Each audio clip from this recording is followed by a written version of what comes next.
Sindh high court ने हुकूमत को क्रिप्टो और बिटकॉइन को 3 माह में रेगुलेट करने का हुक्म दे दिया है। अदालत ने हुकूमत को क्रिप्टो और बिटकॉइन को 3 माह में रेगुलेट करने और वफाकी सेक्रेटरी खजाना की सरबराही में आला सतह कमेटी बनाने का हुक्म दे दिया है। 3 माह में रिपोर्ट तलब कर ली। अपडेट करें आपको अहम खबर के हवाले से। सरबराही में आला सतह की कमेटी कायम करने का हुक्म देते हुए 3 माह में रिपोर्ट तलब कर ली है। मज़ीद तफसीलात जानते हैं इस रिपोर्ट में। जस्टिस के आगा की सरबराही में सिंध हाई कोर्ट के 2 रुकनी बेंच ने क्रिप्टो करेंसी और बिटकॉइन से मुतालिक बड़ा फैसला सुना दिया। अदालत ने हुकूमत को क्रिप्टो करेंसी और बिटकॉइन 3 माह में रेगुलेट करने और वफाकी सेक्रेटरी खजाना की सरबराही में आला सतह की कमेटी कायम करने का हुक्म दे दिया। वकार ज़का का कहना है कि मुल्क की तारीख में पहली बार हुआ है कि कोई फनकार आया और अदालत ने कमेटी बना दी हो। आज एक तारीखी फैसला ये हुआ है कि एक कमीशन बना दिया गया है। उसमें मैं भी पार्ट हूँ, गवर्नर साहब भी होंगे, स्टेट बैंक के लोग भी हैं, हर जगह के हैं। और 3 महीने में कानून साजी के ऊपर मुझे कन्विंस करना है कि ये चीज़ होनी चाहिए। तो अब जो कोर्ट के अंदर आना था, अब वो 3 महीने बाद देखा जाएगा। अदालत ने तमाम स्टेक होल्डर्स की मुशावरत से क्रिप्टो करेंसी को रेगुलेट करने के इकदामात की हिदायत करते हुए 3 माह में रिपोर्ट तलब कर ली। कमेटी में SECP, स्टेट बैंक, वजारत कानून और वजारत IT के नुमाइंदों को शामिल करने की भी हिदायत कर दी। इसको रेगुलेट करेंगे, इसके लिए एक समरी बनाई जाएगी जिसके लिए पूरा वादे देखे जाए, क्योंकि डिजिटल करेंसी है ये, क्योंकि फिजिकल करेंसी नहीं होती। जैसे हम पाकिस्तानी रुपए से कोई चीज़ बाय सेल करते हैं, इस तरीके से आम आदमी इससे नहीं कर सकता। ऑनलाइन ट्रेडिंग होती है पूरी दुनिया में, डिजिटल क्रिप्टो करेंसी के ऊपर कारोबार हो रहा होता है। ऑनलाइन सिस्टम होता है, कोई चीज़ आप खरीदते हैं उसकी पेमेंट डॉलर में करते हैं, तमाम जो उसके रेट डॉलर में आ रहे होते हैं। एक ऑनलाइन सिस्टम के थ्रू उस पर कारोबार हो रहा होता है। इसको अब रेगुलेट करने के लिए SECP इसमें शामिल होगा, स्टेट बैंक शामिल होगा और आपका मिनिस्ट्री ऑफ फाइनेंस होगा। उसके बाद एक समरी बना के आपको कौमी असेंबली के लिए मंजूर कराना, क्योंकि ये पूरा एक इसका तरीक़ेकार बनेगा। उसके बाद जाके इसकी मंजूरी मिलेगी। अब तरीक़ेकार ये है कि अगर आम तौर पर देखा जाए जो क्रिप्टो करेंसी है या ये डिजिटल करेंसी से आम आदमी को अगर देखा जाए कोई चीज़ खरीद या बेच नहीं सकता है। ये ऑनलाइन ट्रेडिंग के लिए, कारोबार करने के लिए होगा।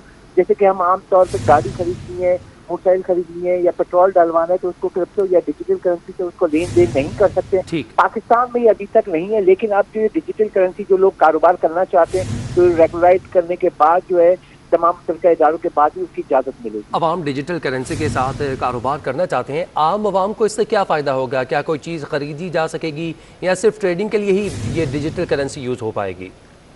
क्योंकि देखें आमतौर पे देखा जाए ऑनलाइन जो है डिजिटल करेंसी कोई फिजिकल तौर पे नहीं होती कि आपके हाथ में नहीं होती है, क्योंकि पाकिस्तान में डिजिटल करेंसी का अगर लेन देन वो नहीं होता है और उसकी इजाज़त भी नहीं है।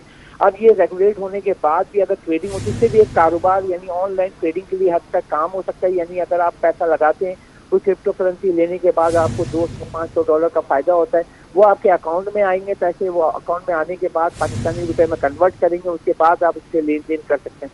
लेकिन जो ये डिजिटल करेंसी है ये फिजिकल करेंसी के निमुल बदल नहीं होती है, क्योंकि उससे कारोबार करने के बाद अगर मुनाफा होगा तो उसके बाद पाकिस्तानी रुपए में कन्वर्ट कर उससे आप लेन देन कर सकते हैं। लेकिन इससे आम लेन देन यानी आम कारोबार, जैसे एक ताजिर है दूसरे ताजिर के साथ कोई चीज़ लेन देन करना चाहता है तो क्रिप्टो करेंसी के जरिए नहीं कर सकता है। आम आदमी को इससे कोई फ़ायदा नहीं होगा, लेकिन जो ऑनलाइन मार्केट में जो कारोबार करना चाहते हैं वो रेगुलेट होने के बाद जो छुप छुपा के अभी काम करें जिसकी इजाज़त नहीं है तो उनको फ़ायदा होगा।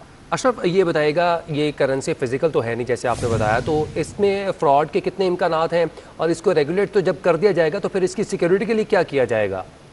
एक अहम सवाल है। जैसे कि अभी आपको हाल ही में देखा था कि चंद दिन पहले जो है तकरीबन आप देखें तो 14 से 15 घंटे के लिए तमाम जो व्हाट्सएप, फेसबुक और इंस्टाग्राम सब बंद हो गया था। जो ऑनलाइन सिस्टम में ऐसा तकनीकी खराबी आ सकती है, क्योंकि ऑनलाइन ट्रेडिंग है, एक्टिविटी अगर रुक जाती है तो आपको कुछ नहीं पता चलेगा, उस दौरान कोई नुकसान हो जाता है। तो एक वो डिजिटल ऑनलाइन सिस्टम का एक वो जो खतरा है वो तो बरकरार रहता है। ये साथ ही यहाँ पे जो अगर हम देखें, यहाँ पे अगर फ़ायदे की देखें तो यहाँ पे 2 लोग सिर्फ उसमें कारोबार करेंगे, उससे जो फ़ायदा करेंगे उसके बाद पाकिस्तानी रुपए में उसको कन्वर्ट करके ही उसका यहाँ पे उसको इस्तेमाल कर सकते हैं। लेकिन उससे पहले जब तक वो ऑनलाइन सिस्टम के थ्रू ट्रेडिंग कर रहे हैं तो उससे आम आदमी को कोई फ़ायदा नहीं होगा। ये एक सिस्टम है जो कि ऑनलाइन वहाँ रजिस्टर होकर आप पैसे यहाँ से ऑलरेडी उसमें डिपॉजिट कराते हैं और उसके बाद वहाँ ट्रेडिंग करते हैं, जो कि पूरी दुनिया में हो रहा है। पाकिस्तान में ये छुप छुपा के हो रहा था, जिसकी अब सिंध हाई कोर्ट की जानिब से उसको कहा है कि रेगुलेट किया जाए। रेगुलेट करने का मकसद भी यही है कि इससे पहले इसकी इजाज़त नहीं थी, अब इसको एक कानून साजी की जाए। कानून साजी में वही तरीके का जैसे कि SECP है, स्टेट बैंक है, मिनिस्ट्री ऑफ फाइनेंस है, یہ سب یکجا ہو کے بیٹھیں گے, سمری بنے گی, اس کے بعد پورے طریقہ کار واضح کرنے کے بعد اس میں ٹریڈنگ کا آغاز ہوگا. ٹھیک ہے, بہت شکریہ اشرف خان, آپ نے تفصیلیں اپڈیٹ کیا.